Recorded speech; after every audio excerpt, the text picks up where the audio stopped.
endi bilib olinglar, agar xodimlar ko'rayotgan bo'lsa, kimdir bilmagan bo'lsa, birinchisi bu muomala, ikkinchisidan bu o'sha planningga yo'q bo'lgan xodim, uchinchisi tarbiya. Shunaqa. То есть bu ценность и red flag. Endi muomalani oxiriga o'tkazsak bo'ladi. Birinchisi communication edi, ikkinchisi planning and results. Chunki agar o'sha aytganingizdek kelaman dedim, u odam vaqtida kelish kerak.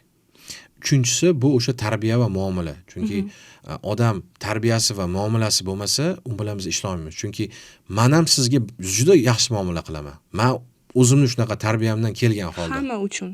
Hamma uchun. Yoshi necha bo'ladi, farqi yo'q, mendan kichkina bo'lsa ham. Lekin menga nisbatan behurmatsizlik qilsa, men u odamga yomon gapirmayman. Qolgani Xudodan. Men ko'proq u odamdan cheklanaman.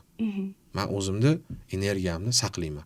Men o'zimni ayolimda bir zo'r gapi bor-da.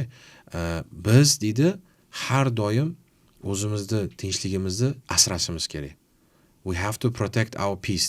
To есть biz o'sha yashayotgan tinchligimizni saqlab borishimiz kerak. Bu nafaqat uyingizdagi, balki o'z ichingizdagi.